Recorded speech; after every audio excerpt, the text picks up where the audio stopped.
సుందరాయ శుభాంగాయ మంగళాయ మహోజసే సింహశైల నివాసాయ శ్రీ నృసింహాయ మంగళం. శ్రీ శ్రీ శ్రీ వరాహలక్ష్మీ నృసింహస్వామి వారి సన్నిధానంలో శ్రీ విశ్వావసునామ సంవత్సరం దక్షిణాయనం ఆషాఢ బహుళ ద్వాదశి మంగళవారం తత్కాల త్రయోదశి మృగశీర్ష నక్షత్రం జూలై 22వ తారీఖు. యథావిధిగా 4 గంటల నుంచి 4:30 గంటల వరకు సుప్రభాత సేవ. సుప్రభాత సేవలో భాగస్వాములు కాగోరు వారు దాన్ని తగిన రుసుము చెల్లించి సంప్రదాయ వస్త్రధారణతో పరిమిత సంఖ్యలో భాగస్వాములు కావచ్చు.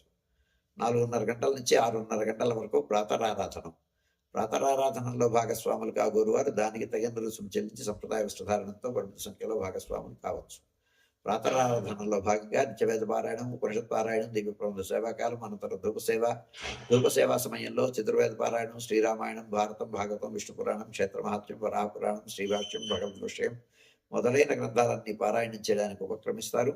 అనంతరం బాలభోగ నివేదనం అయిన తర్వాత నిత్యహోమం, బలిహరణం అయిన తర్వాత మంగళాశాసనం, చేతప్రగోష్ఠి, తీర్థం నియోగం అయిన తర్వాత సుమారు 6:30 గంటల నుంచి సర్వదర్శనం ఆరంభమవుతుంది. 7:30 గంటలకు సహస్రనామార్చనం, 8:30 గంటలకు ఆర్జిత గరుడ సేవ, 9:30 గంటలకు ఆర్జిత నిత్య కళ్యాణం ఆరంభమవుతాయి. ఆయా సేవల్లో భాగస్వాములు కాగోరు వారు ఆయా సేవలకు తగిన రుసుము చెల్లించి సంప్రదాయ వస్త్రధారణతో పరిమిత సంఖ్యలో భాగస్వాములు కావచ్చు. మధ్యాహ్నం 11:30 గంటల నుంచి 12:15 గంటల వరకు రాజభోగ నివేదనం, మహానివేదనం. ఈ సమయంలో భక్తుల యొక్క దర్శనములు నిలుపుదల చేయడం జరుగుతుంది. మధ్యాహ్నం 2:30 గంటల నుంచి 3 గంటల వరకు మధ్యాహ్న విరామం. ఈ సమయంలో భక్తుల యొక్క దర్శనములు నిలుపుదల చేయడం జరుగుతుంది.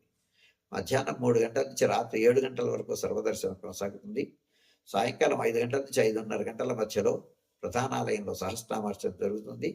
దాన్ని తగిన రుసుము చెల్లించి సంప్రదాయ వస్త్రధారణతో పరిమిత సంఖ్యలో భాగస్వాములు కావచ్చు.